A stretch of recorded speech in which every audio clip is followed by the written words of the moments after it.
Hey guys, Youre and El-Hag here, President and Attorney for IBEW Local 1430, and I'm bringing you another video to help you process all this information that you're getting concerning the upcoming union vote at Kolmar Industries. And I promised in the last video that I would make a video that was a little shorter, but as I was putting this one together, um, it's probably about the same length of time, but it's again important information. So, I'd ask again that you watch the whole video and watch it with an open mind and, process the information. If you have concerns or questions, give me a call. If you decide at the end of this that voting no for the union is the right choice for you, then great. If you decide that you want the union and that's the right choice for you, then great. And as long as I bring you the right information, you really understand that that's all I really care about, right? So there are 6 topics I'm going to go through in this video. That's what's outlined on this slide. The first is, what's going to happen after the vote if the union wins? What happens with your working conditions? What changes, what doesn't change? I'm going to give you a framework on how you can evaluate all the information I'm throwing at you and what Kolmar is throwing at you. Because I'm sure that you are confused at this point. Most people are when they haven't had any experience with a new topic. How do you know what's going to happen after the vote? How do you know things are going to get better if you vote for the union, right? Or are they going to get worse? What's the deal with strikes? You've been hearing a lot about strikes, about bargaining to impasse, how long negotiations can be. I know this consultant has told you that negotiations can take years, and at the end of it, the company could just introduce their best, last, and final offer. And, it's possible that you're going to lose money or that Kolmar is going to close and move.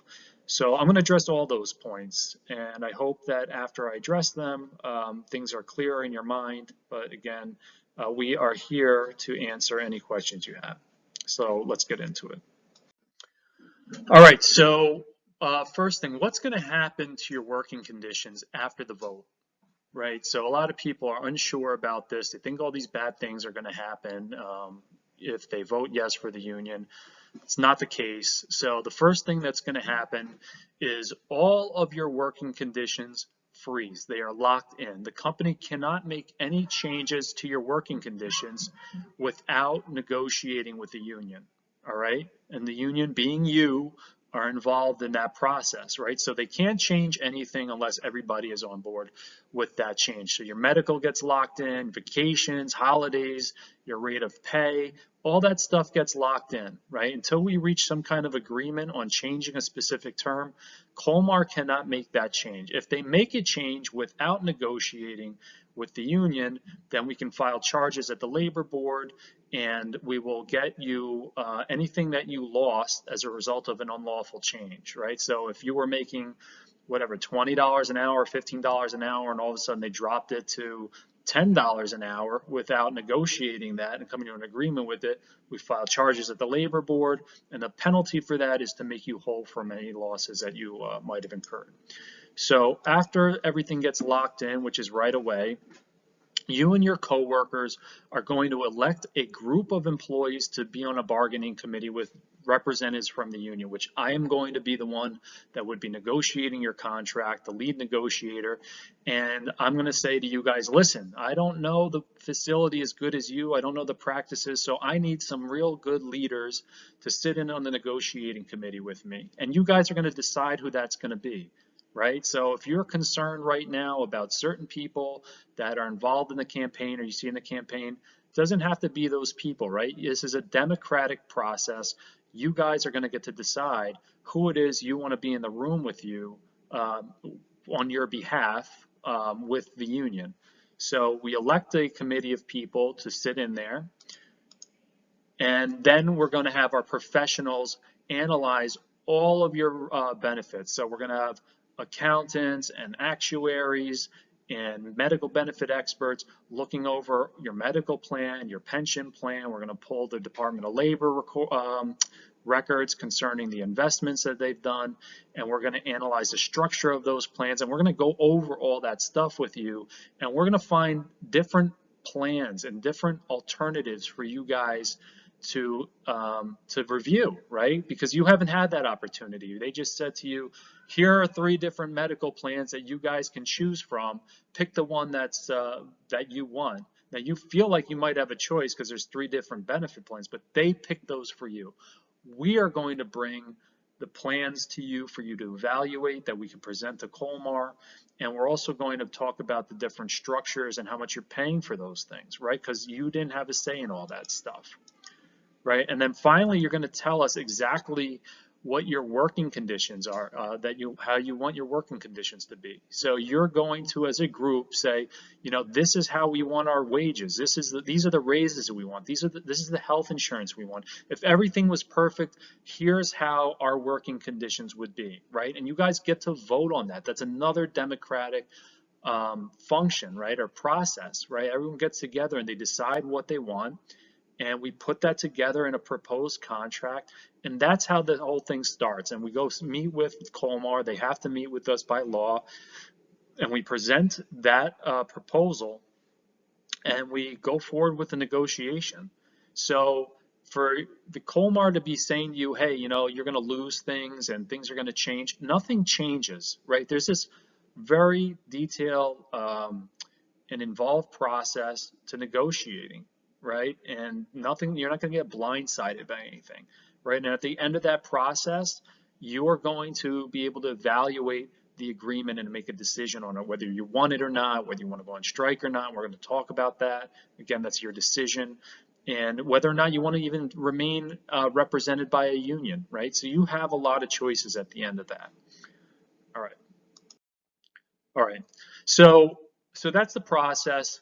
Now, how do you evaluate uncertain information, right? I was thinking about this and saying to myself, how can I communicate information to you know, you guys when you're hearing different things from the company? You don't know me, we haven't met, you know, and I wanted to put a framework together for you to be able to analyze what I'm going to tell you, right? And give you a way to go check it out on your own. So this is what I came up with. I think if anyone thinks about it, it would make sense to them as a way to process the information, right? So Kolmar is trying to intentionally confuse you, right? They're telling you that all these bad things can happen, and the reality is that bad things are very unlikely to happen. And if you think about it, I think you would say that's a true statement, right? When you sit in these meetings with this consultant, he's not saying, hey, man, things can get a lot better if you guys vote yes, right? He's saying, well, it could go bad, it could be better, but they really emphasize the negative, right? They want you to think negatively. So they tell you the truth, but they spin it in a way that makes you concerned. And that's not fair. That's not fair to you, right? So you need a way to process this. So what we're going to do is talk about possibility versus probability, right? That's how we all really analyze decision making as people, right? So almost anything is possible, but a lot of things that are possible are not likely to happen.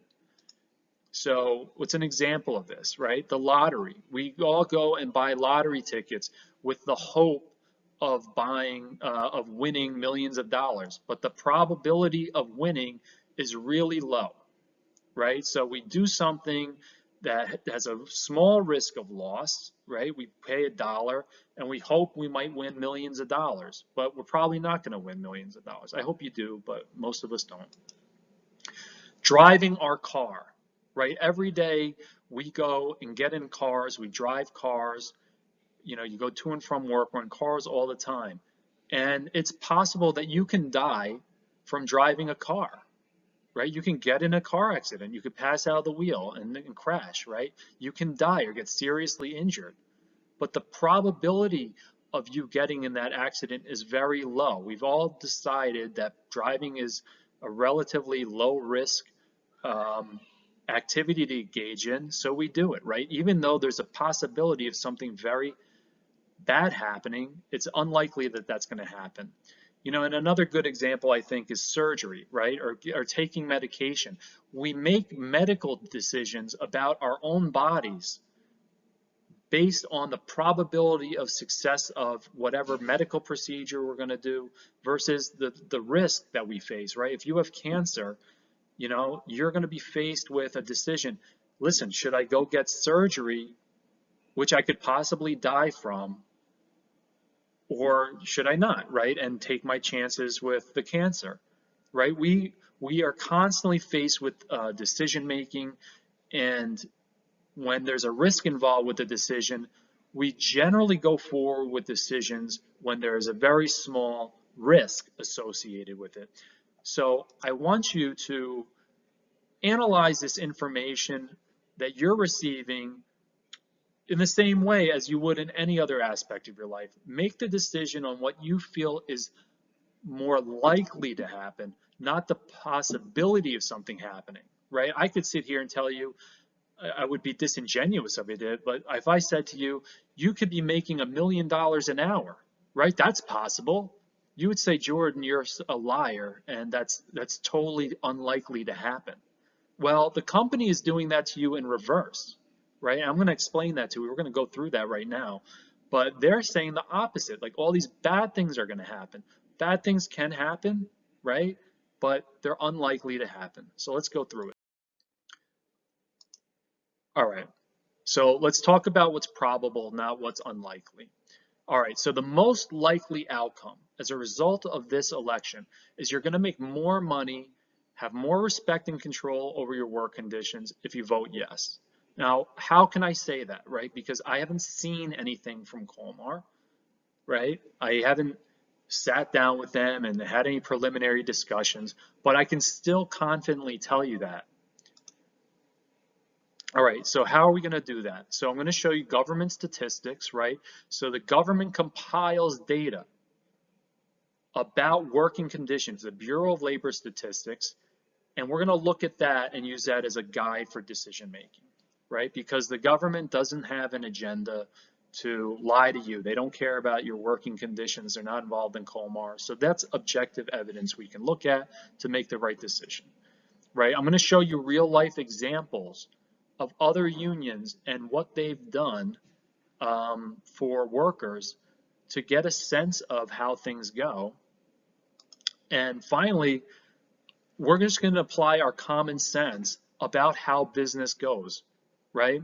So this little clip that just bounced in here that says common sense, basic business, is a screenshot from Kolmar's holding company, NovaCap. And, you know, we're going to talk about why it's just basic business that you're not getting paid as much as you could be getting paid while you're working in a business, right? When you have no union. All right. So making more money and securing your job is what's most likely to happen if you vote yes for a union. All right. How am I going to say that? All right. So let's start. The United States government, right, is telling you that union workers make more money and have better working conditions than non-union workers. All right, so when I sit here and I say the probability of you doing better than what you're doing now is based on data like this, right? The government has done statistics and analyzed data, and union workers make more money than non-union workers. Like, that's a fact. On average, that is a fact, right? And Kolmar can't dispute that. And you can go and look this up yourself. There's a link right in there. But you can Google search union workers make more money, and it'll pull the study up. Go read it for yourself. But there is data out there for you to know. Union workers do better, right? So if they're saying to you, you could do worse, you would say, I guess it's possible I do worse, but more likely than not, I will do better because union workers do better than non-union workers. They make more money, have access to better benefits, right? And that's how it goes. All right, how does it work in the real world? In real world examples. All right, this is a clip from the organizing drive at the casino in Queens, right? It's Genting Worldwide. You guys will know about this company because they just opened up the casino in the Catskills. And we actually represent, IBW Local 1430 represents the surveillance department in this casino in Queens, not in the one in the Catskills, but in Queens.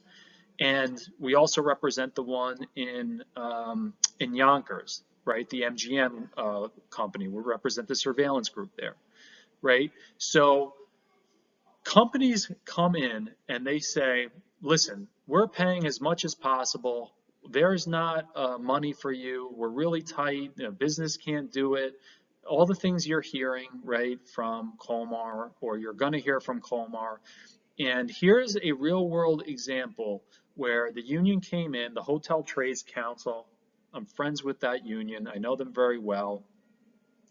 And after 1 year from organizing, the employees doubled their pay, right? The employees there are making over $30 an hour, full medical and pensions. They were getting paid minimum wage. Minimum wage. That's what the company decided to pay them. And they went and doubled that. And the company made a case to try to prevent that from happening, and saying that we can't afford it. They've not only given employees double the raises, because this was back in 2013. Since then, they've substantially increased the pay from that period of time. Now, you guys think, well, that might be one example. It's not one example. When we got in there and we unionized the surveillance department, because they weren't part of that group, they went from $15 an hour. Now they all make over $30 an hour, right? When we organized other companies, same thing happened, right? When we organized the Yonkers Casino, they were doing the same thing, paying, $15 to $20 an hour. Now everyone's making $30 to $33 an hour. They made substantial increases. So this is commonly how this stuff works. If you go up to the hotel in the Catskills, I would tell you, one, you should do that, because if you could get a job there, your life will change. But you're going to see that those people there are making way more money than you make there. They're making the 20s of dollars an hour plus health insurance, better. They don't pay like a ton of money like you guys do, and they have retirement benefits. And if I told you, hey, I could get you a job there, because I probably could, you would drop your job at Kolmar in a second, right? So in that instance, you would say, yeah, I want to go be represented by the union. Look at what they've done there. Look at this great pay package. But what I'm telling you here is the same thing can happen to you. I'm not saying that we could double your pay, but I'm saying that there's definitely room for improvement. Let me give you a couple other examples, right? So the difference between strongly unionized areas and not, right? So if you go to New York City and you talk to a unionized housekeeper, they're making over $30 an hour. And I know, if you know anyone in this industry, right, if someone working a motel or hotel up here, they're making around minimum wage. The reason for that is almost all the hotels in the city, or a vast majority of them, are unionized, right? And the unions are so strong there that they can drive up the cost of labor, and everyone can live. Those hotels are making lots of money, and the people have a living wage. They can actually send their kids to college, they can retire, they could have a good life, right? They're not scraping by. Same thing with doormen and janitors. In residential buildings in the city, they're making $20 to $30 an hour. How much would a janitor make in a residential building up here? They're making minimum wage. Why? Unions are strong. That's the only difference. We have never seen a situation where we've been voted in as a representative and the company has not had a gap of money where they were underpaying and we didn't secure some of that to put in your pocket, right? 20 years I've been doing this. We're one of the most active unions in the country, and over again, we see that people can make more money because companies don't pay them as much as possible, right? I showed you earlier, Kolmar's holding company, they say our job is to maximize the value for entrepreneurs, for our finance people, for management. It doesn't say for you. It doesn't say for you. It says for the shareholders of the company, right? Keeping your wages down is one of the strategies that businesses use to maximize their value, because the more money you make, the less money they make. Think about it. If you went and owned your own company, you wouldn't want your employees to form a union. You would say, God, if I could be a carpenter and do work on a house, I can make $100, but I need someone to help me. If I pay him $50, I only make $50. But what if I can get him to do it for 10? Right? And that's what you try to do as a business owner. You try to get people in and you pay them the least amount possible. That's why we go to school to get degrees, right? So we can have, there are less people that they can use to do the job we're going to do. So we're more valuable. That's how your wages get set, right? So right now, Kolmar is paying you as little as they actually can. We represent people in the chemical field. You're making probably $10 an hour less than what our employees make, and the amount you pay for your benefits is absurd compared to what they make. So if I had to put my money on it, you guys would do a lot better if you vote union. All right, so strikes. So what we're going to talk about, we're going to talk about, is a strike likely to happen? The same thing. Is a strike probable? Possible? Yes. Probable? No. Do you have to go on strike if you don't want to, right? And do we have to strike in order to get a contract? Because I think that's what the companies made you think. I think they made you think like, well, the only reason we'll do something is if you guys strike, and there's risk to that. It's not the case. All right. So again, the government's telling you that strikes are unlikely to happen, right? Bureau of Labor Statistics. Okay, so in the last 10 years, there has only been 9.3 strikes per year in the U.S. private sector. Millions of union members. There are millions of union members in the United States, and there are hardly any strikes. Hardly any strikes. And these are major strikes, but they don't keep data on like little ones. But I mean, look at this. Like in 10 years, 93 work stoppages in the private sector. Okay, that's you, private sector. There's only been 15 major strikes in manufacturing, which is what you are in, manufacturing, in the last 10 years. So do you really think that a strike is likely to happen? It's not. They hardly ever happen. In my 20 years, I've been involved in 2 strikes, right? People decide to strike twice. It doesn't happen. Do you have to go on strike if you don't want to? No, absolutely not. No one's going to make you go on strike. All right, so the first thing you need to do to analyze this is think about it.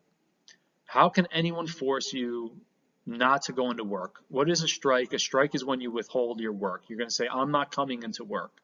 How can I or anyone else stop you from actually physically walking into work and doing your job?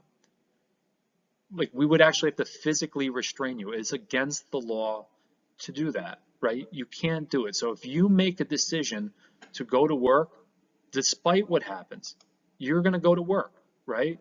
You make that individual choice. There are no fines or penalties. People have been putting out this incorrect information. We don't fine people for not going into work if there's a strike. My philosophy is that you guys are a group, and everybody has different life circumstances. Somebody might have a sick kid, right? And they're a single parent, and they live paycheck to paycheck, or they don't even have enough money, right, to live paycheck to paycheck. They're so in debt, right? They're scrambling. That person is going to be terrified to go on strike, right? They need every dollar they can get. Maybe they're getting evicted. I'm not going to go fine, and the union's not going to go fine this person for saying, I can't do it, right? Everybody has to make an individual decision, and you guys have to decide how strong your group is going to be. And it is what it is. You know, maybe you're a group of people that, you know, like that's not what you're about. I mean, you might have some people that are fine with it, others that are not. You're going to make that decision, and we're going to get the best contract that we can together based on the strength of the group, right? So no one's going to be penalized if they're just not about that. That's not their philosophy. It's always your individual decision to go on strike. We don't decide that. The way strikes go on is there's a vote, right? You're going to get a contract at the end of it, and we're going to say, listen, this is the deal. And you get to say, you know, we accept it, right? And there's a majority vote for that. You could say we reject it and we want to go on strike. There's a majority vote for that. And we don't like either of those choices and we don't want the union anymore. And you guys can vote for that, a majority vote for that. That's how the system works, right? Your choice, you're in the driver's seat. And even if there's a majority vote to go on strike, no one can bind you to that. So when we have that discussion, we tell people, listen, this vote is a vote to go on strike, and we're going to tell the company that a majority of people voted strike, but you're going to make that decision on the day or not if it happens. There's going to be a group of people that decide to go out. We're going to be there with them, and you can walk right past them and do your job as normal if that's what you choose to do. And all that gets discussed and decided, and people evaluate their decision to go on strike based on that. So don't think that you have to go on strike if you don't want to, because you don't. So people will say, well, if we don't strike, then, and the company knows we don't want to strike, then how do we get a contract? How can we make them do anything, right? Because maybe this guy is telling you, listen, the only way you could force a company to do something is if you go on strike. And that's not true. The striking hardly ever happens. And I don't want you to believe that that's the only leverage you have. We have a lot of different ways to apply pressure to a company like Kolmar to make the changes you want, right? And they know that. They know there are things that there's publicity, there's vendors that support labor, there's all different ways. There's customers that support labor, there are boycotts, there's so many things, public information, you could embarrass them. All these things won't cause you to go on a strike, right? And the company doesn't want to deal with that stuff, right? They want peace as much as you do, believe me. So think about it this way, right? This is the math about what I'm saying. All right, so if there are millions of union members in the United States, that's a fact. I just showed you the statistics on strikes, right? There's only been about 100 major strikes in the United States the last 10 years, right? And union members are making more money than non-union members. Those are three facts that no one can dispute. So if all that is true, what that means is that there are millions of union members who get more money and better benefits without going on strike, right? How are all these people doing so well when they don't have to go on strike? It's because, you know what, companies don't want you to go union when we're in a situation like this with the vote, but once you do go union, they accept it and they do what they're supposed to do. They bargain in good faith, and there's better benefits and money available for you. All right, and you can't argue with the math of this, right? The logic behind this. If Kolmar tries to tell you the opposite, then you can go and say, well, all this data is true. If all these people, these millions of people are doing better, then why would I not do better? Isn't it more likely than not that you're going to do better?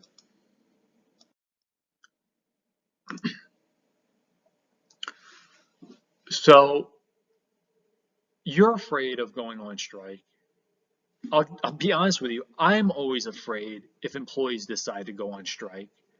And Kolmar is afraid if you guys go on strike, right? Nobody wants a strike. And that's why you don't have to go on strike in order to get a good contract. All right, there are a lot of costs and harm that can come to Kolmar if you guys go out on strike. and they want to avoid that. That's the compromise. That's the risk they're trying to avoid.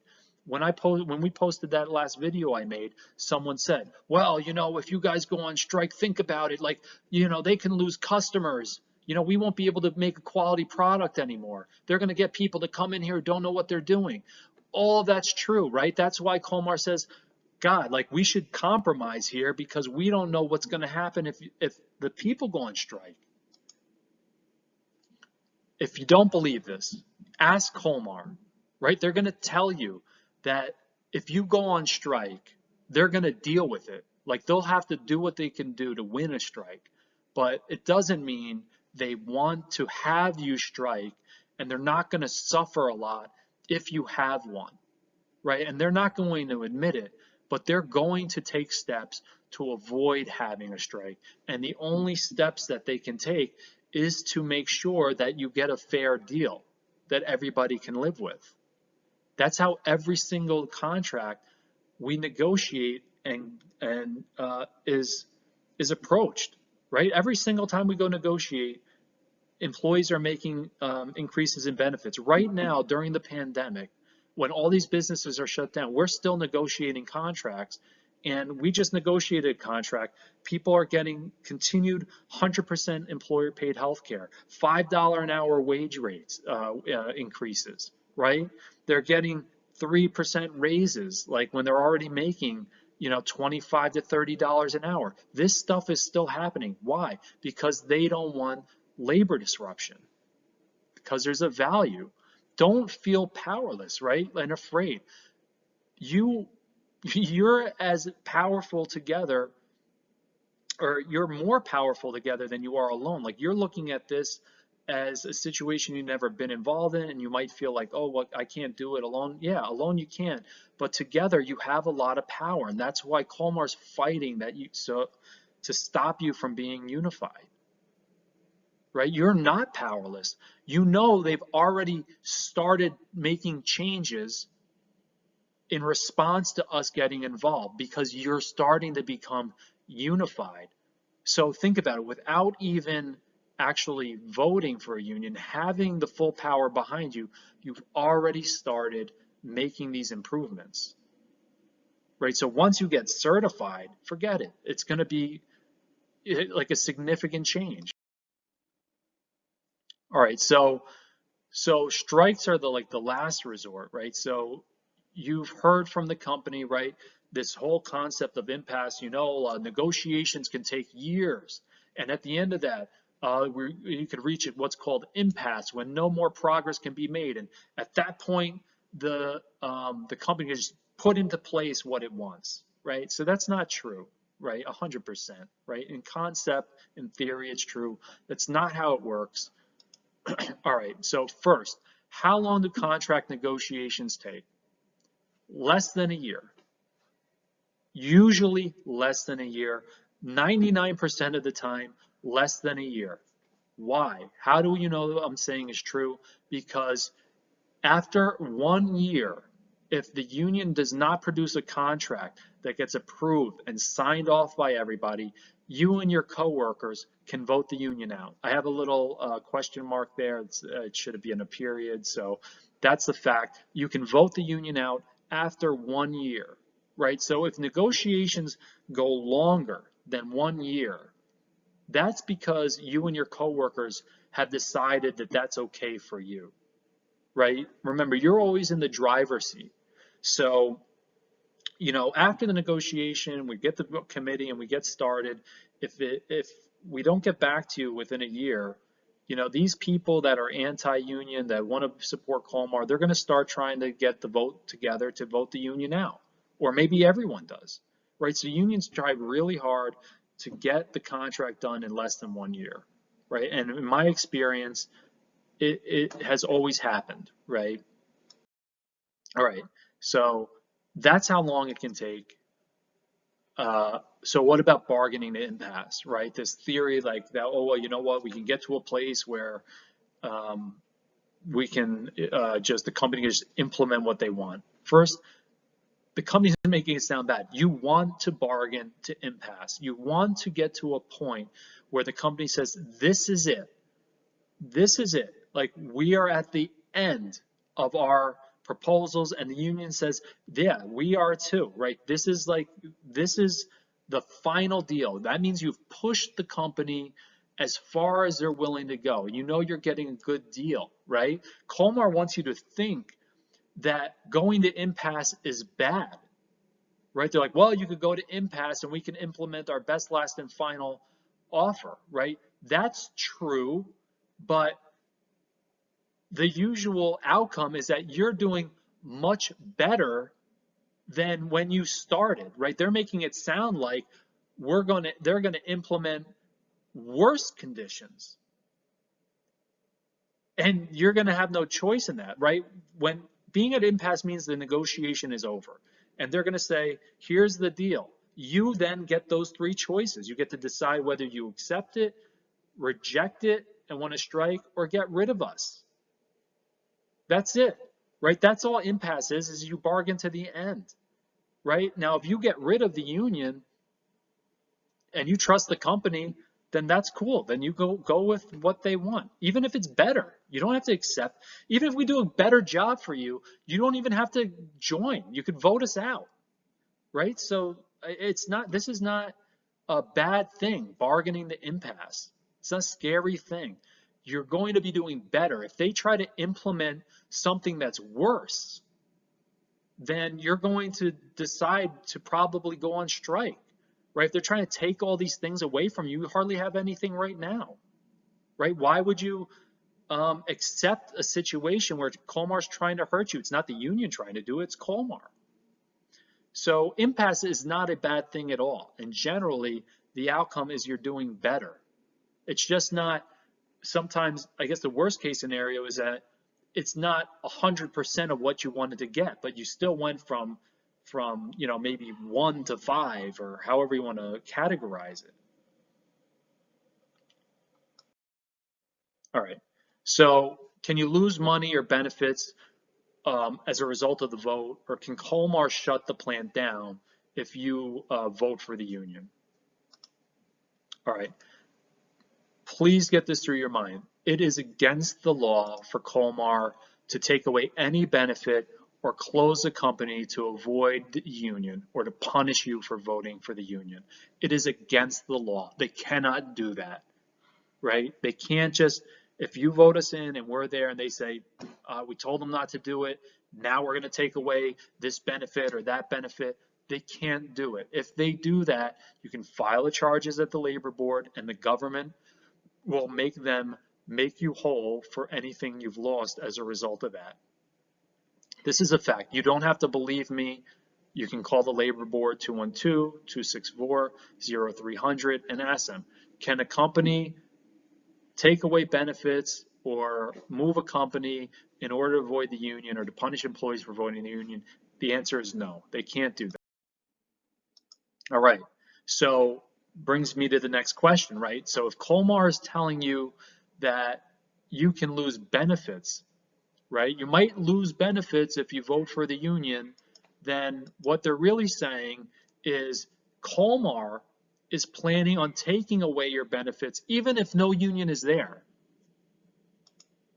They're going to take it away even if no union is there. If that's what they're telling you.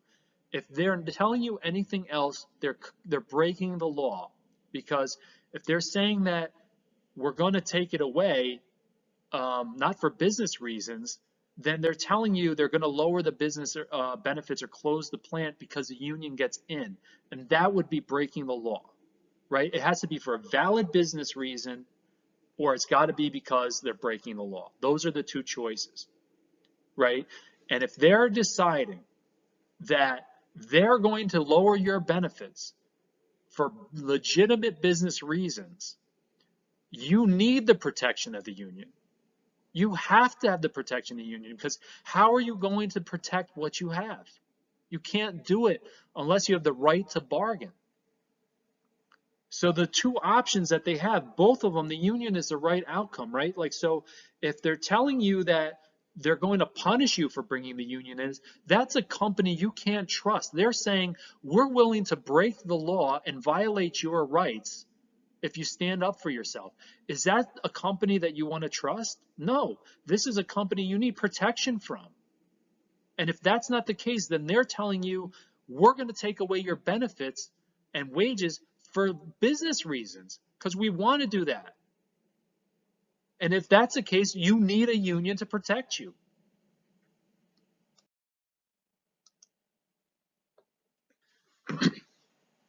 People get worried, right? They get worried that bad things are going to happen to the company. The union's going to push too hard. I've heard this.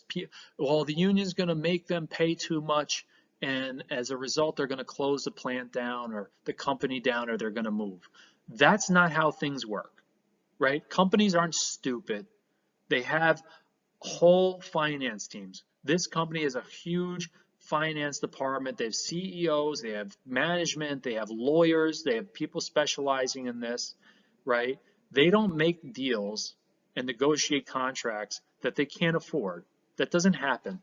They sit down and they bargain a contract, right? And they're going to say, this is the most we can afford to do.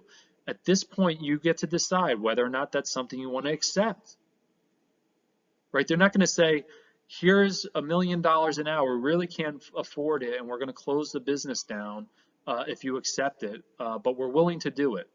They don't do that. That's not how negotiations work, right? So that's not something that you have to worry about. You don't have to worry about the union making them do too much, something that they can't do. So can the company close or just relocate, right? They can't. Under the law, if we get in there and we're negotiating and the company says we're going to close or move, they have to negotiate all that, right? And so in the negotiation, we will find out, right? So let's say, hypothetically, they say that we're going to say, why are you going to move? Or why do you need to close down? And they say, well, our labor costs are too high. Let's say right now they say, what we're paying you guys right now is too much. We didn't tell them that during the election, but the reality is, we're paying them too much right now. We need to lower the benefits. Don't you want to be there to be involved, be able to say to them, well, what do you need from us? Are there alternative medical plans? Like, what's too expensive? Can we figure out a different way to structure things? And you actually can help to craft something that protects your job. They have to negotiate all that. If they make that change without negotiating, again, it's against the law, and you get made whole for the losses that you would suffer. So you're gonna have a voice in like all those decisions, right? They don't just say, oh, we're closing down, that's it, we're relocating. It doesn't happen. It's so expensive for them to do that. They have to find an entire trained workforce. They have to find a new location. They have to be able to sell that property that might have chemical contamination in the ground, right? They have to move all the equipment. There's so much that goes in. They have to find a place where the logistics are the same. That plant has been there for, almost like 100 years, right? It's not that it's there for a reason. It's not like they just go and they say, we're going to close. It's a major decision, right? So don't think that they're going to just pack up and close or go out of business if you guys are doing a little bit better. Now, let's say that you're worried the company's going to close down, right? And we're in negotiations.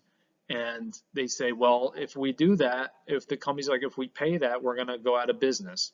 And they make some deal, right, that they couldn't afford, hypothetically.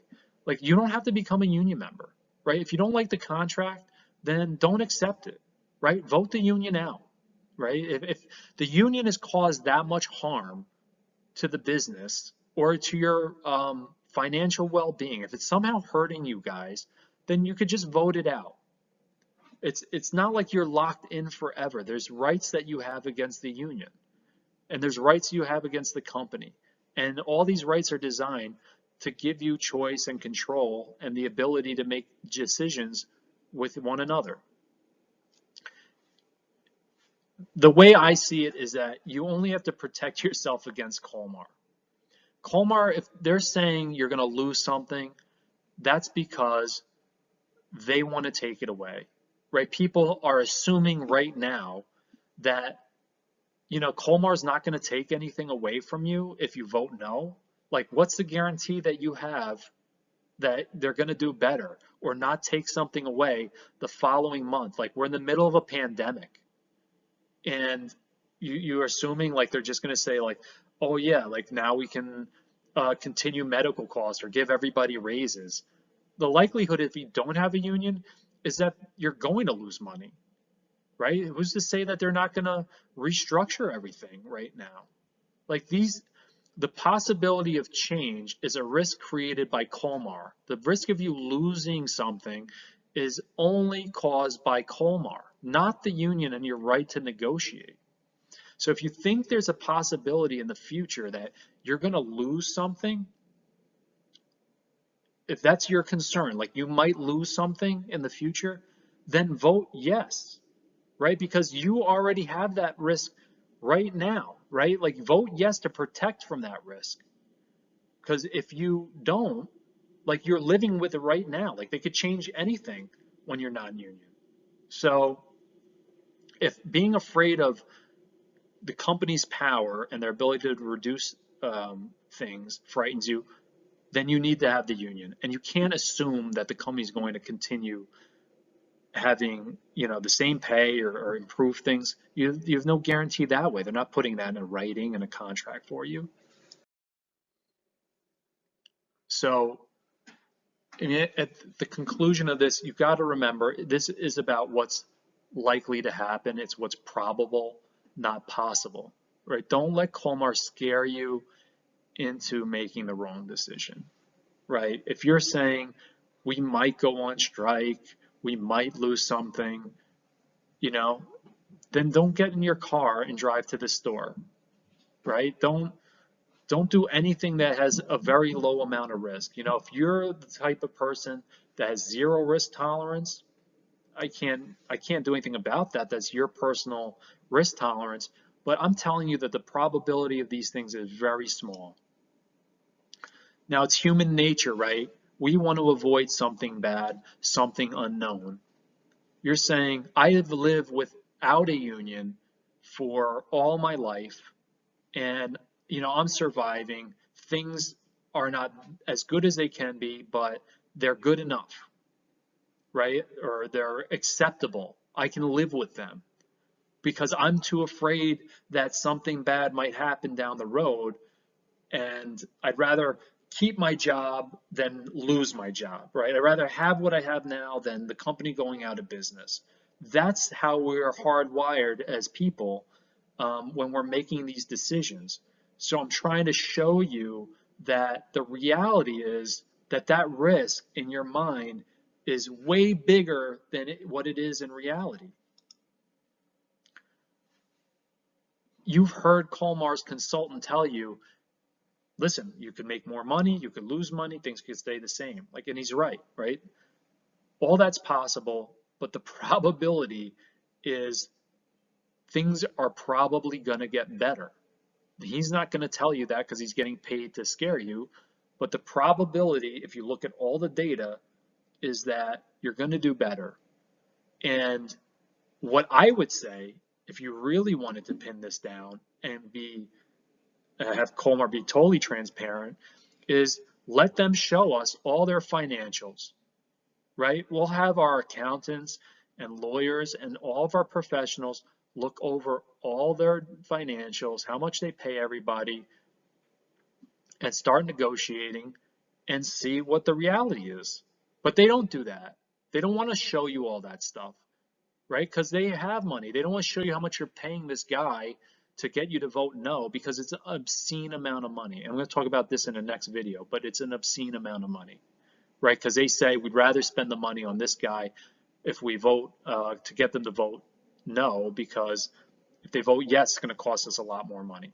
So remember, it's what's probable, it's not what's possible.